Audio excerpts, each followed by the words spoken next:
Eto naman pong si eto naman pong si Mike Defensor, mga kababayan, sa mismong live natin kaninang umaga. Sinabi niya, nasa mga Marines daw po. Nasa kamay ng mga Navy, Marines, si Gutesa at pinoproteksyonan. Sabi ko, nagulat ako eh. Pakita ko sa inyo yung video ha, mga bossing. Mabilisan lang. Para maniwala kayo na sinabi yon ni saan kaya dito? Ang dami na to. Dinaan. Bakit dinaan sa iyo?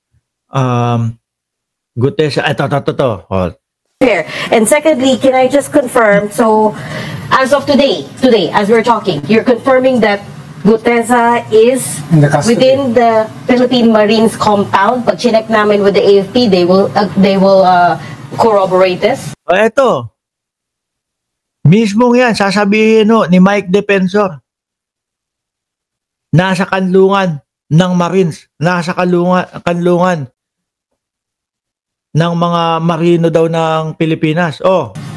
Yeah. Reds, let me clarify hindi kayo sinasabi ko. Ang sinasabi ko yung Blue Ribbon Committee. Yes. Yung Blue Ribbon Committee, imbis na kunin nila yung katotohanan, ang ginawa nila is nilalabas nila itong sinasabi nila sa notary na hindi naman sa akin immaterial. I think that's... Sige, wala na dyan. Immaterial na yan.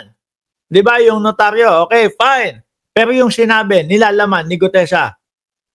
Kailangan ba kapag sinabi, patawag si Martin Romualdez, patawag si ganito, patawag silang ganyan lahat.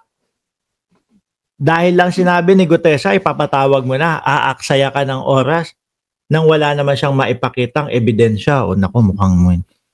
Sandali Hello, Kaperds! Ay, nandiyan ka na? O, ibig sabihin, tapos na yung vlog ko. 3 minutes, lalabas na ako dyan, ha? Okay, bye-bye. Okay, thank you.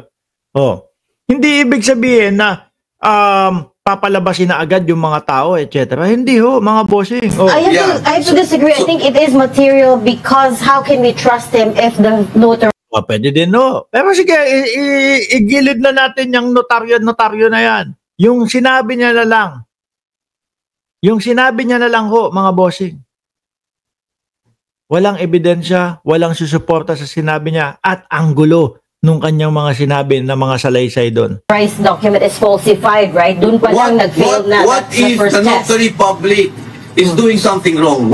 He went there in good faith. Now, yes. Number 1. Yeah. Number 2, yung oath niya sa Senate Committee stands on its own. Oh, yun nag-oath siya, di ba? Oh, yun na lang. Sige, doon na lang tayo pumunta. Ano laman nun? Ano ang magandang sinabi niya? Ano ang dapat ikatuwa nyo? Dapat niya, malungkot pa kayo. Dapat niya, magalit pa kayo sa kanya. Bakit? Yung script mo, boy, hindi mo inaral. O, di ba? What if, then, Mike Defensor, binayaran nyo, yan si Gutesa.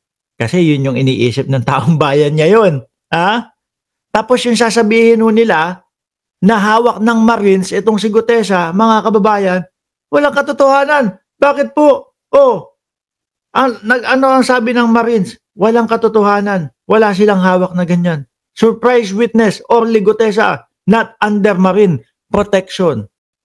Sabi ng Philippine Navy. Paano yan? Di po ba? Halata na yung mga pinagsasasabi nitong sila Marcoleta, etong si Defensor, etong si Gutesa, mga boss, is paninira lang. Walang katotohanan. Di po ba? Uulitin ko bago tayo magtapos. Kung may gusto sa inyong makipag-usap, tapos sasabihin na si Martin Romualdez ang mastermind ng lahat ng ito, hanapan nyo lang ng ebidensya para tapos na usapan. Wala naman mga ilalabas na ebidensya. O kaya sabihin nyo, sige. Total naman, sigurado ka na si Martin Romualdez yan. Ang gawin mo na lang, pumunta ka na doon at kasuhan mo na si Martin Romualdez, dalin mo yung ebidensya mo. O, di ba? Baka ikaw na lang ang hinahanap, hinihintay para makasuhan si Romualdez. Muli po, ako'y magpapaalam na. Maraming salamat and God bless po sa atin lahat.